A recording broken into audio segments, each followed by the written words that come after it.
लोकसभा चुनाव में बीजेपी विपक्षियों को हर तरफ से घेरने की तैयारी में लगातार जुटी हुई है। लगातार विपक्षी पार्टियों से नेताओं का एनडीए का दामन थामने का जो सिलसिला है वो भी लगातार जारी है। ऐसे में लोकसभा चुनाव में यूपी की सभी 80 सीटों पर विजय पताका फहराने का दावा कर चुकी बीजेपी अब उत्तर प्रदेश में कमजोर सीटों पर फोकस करने की तैयारी कर रही है।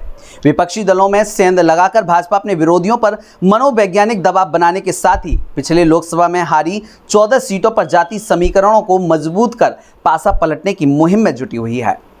पूर्व मंत्री दारा सिंह चौहान और सुभाषपा अध्यक्ष ओम प्रकाश राजभर को साधने के बाद सोमवार को विपक्षी दलों के कई चेहरों को अपने खेमे में शामिल कराना पार्टी की इसी रणनीति का हिस्सा है।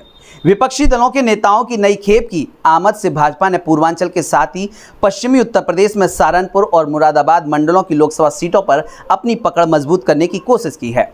पिछले लोकसभा चुनाव में भाजपा ने प्रदेश की 80 में से 62 और उनके सहयोगी अपना दल एस ने मिर्जापुर और राबर्ट्सगंज की 2 लोकसभा सीटों को जीता था। बाकी 16 सीटें बसपा, सपा और कांग्रेस के खाते में गई थी।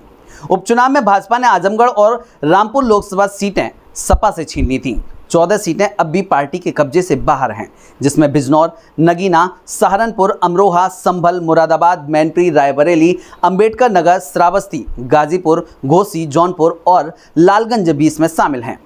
उपचुनाव में रामपुर और आजमगढ़ सीटों को जीतने के बावजूद सपा ने जोखिम के लिहाज से इन्हें भी रेड जोन में रखा है। सहारनपुर और मुरादाबाद मंडलों में सैनी बिरादरी की बड़ी संख्या है। भाजपा की सर्वाधिक हारी हुई सीटें मुरादाबाद मंडल में हैं। सहारनपुर से ताल्लुक रखने वाले पूर्व मंत्री साहब सिंह सैनी और मुजफ्फरनगर निवासी पूर्व सांसद व रालोद नेता राजपाल सैनी के भाजपा में शामिल होने से दोनों मंडलों में सैनी बिरादरी पर पार्टी की पकड़ मजबूत होगी।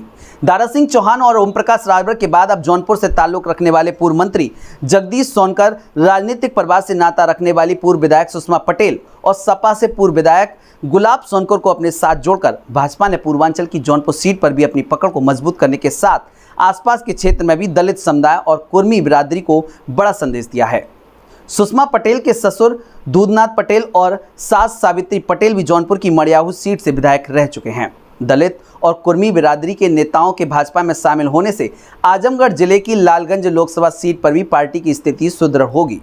वहीं राज्यसभा के सभापति रहे श्यामलाल यादव की पुत्री शालिनी यादव को पार्टी में शामिल कर भाजपा ने पूर्वांचल में यादव बिरादरी पर भी पकड़ बनाने की कोशिश की है। शालिनी महापौर के चुनाव में वाराणसी से कांग्रेस प्रत्याशी थी, जबकि 2019 के लोकसभा चुनाव में वह वाराणसी सीट से बतौर सपा प्रत्याशी प्रधानमंत्री नरेंद्र मोदी से भी मुकाबिल हुई थी।